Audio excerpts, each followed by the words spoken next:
is Ethan Miller. Back in 2024, I was a rookie police officer in a small town called Raven Creek, Montana. It was my very first night shift. The weather felt strange that night. A cold wind swept through the empty streets, and a thick layer of fog covered the forests surrounding the town. At around 2:07 a.m., I was patrolling a quiet stretch of highway just outside town when my police radio suddenly crackled to life. A young woman's voice came through. "Officer Coates, can somebody help me?" I immediately grabbed the radio. "This is Officer Miller. What's your location?" For a few seconds, there was nothing but static. Then the voice returned. "The old bridge. Please hurry."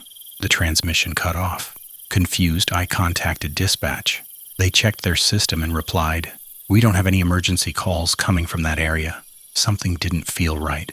Still, if someone needed help, I had to investigate. I turned my cruiser around and headed toward the old bridge. About 10 minutes later, I arrived. The bridge stood alone in the darkness. Below it, a black river moved slowly through the fog. I grabbed my flashlight and searched the area. There was nobody there, no vehicles, no footprints, nothing. Then my radio crackled again. The same voice. This time it sounded weaker, almost desperate. "He's still here." A chill ran down my spine. "Who's still there?" I asked. No response, only silence. I decided to search beneath the bridge. As I walked along the riverbank, my flashlight landed on an old rusted sign. The faded words read, "Bridge accident, October 17th, 1987. Curious, I stepped closer. The sign explained that decades earlier, a family had driven off the bridge during a storm. Their car plunged into the river below. Most of the victims were recovered, except for one, a 17-year-old girl named Emily Harper. Her body was never found. At that exact moment, the radio came alive again. I never made it home. My heart nearly stopped. Back at the station, I couldn't stop thinking about the voice. I searched through old police archives for hours. Eventually, I found the original accident report. There were photographs, witness statements, and evidence records. One detail stood out. A silver locket belonging to Emily Harper had gone missing after the crash. The family never recovered it. The report listed it as missing, never located. The following night, I returned to the bridge. I wasn't sure why. Maybe curiosity, maybe guilt, or maybe I just wanted answers. The moment I parked my cruiser, the radio turned on by itself. "Did you find it?"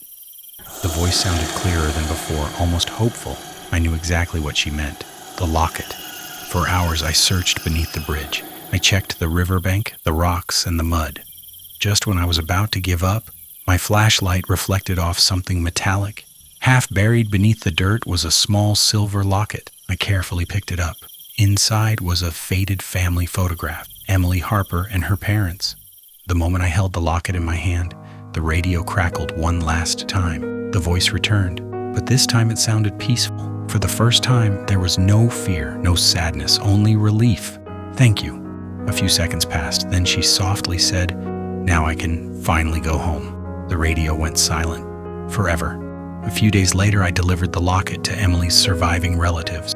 They placed it beside her memorial and held a private ceremony. After that night, no mysterious calls were ever reported from the bridge again. To this day, I still don't know exactly what happened. Maybe it was impossible. Maybe it was something science could never explain, but I know one thing for certain. The voice that spoke through my police radio that night wasn't human, and yet, it wasn't trying to hurt anyone. It was simply trying to find its way home.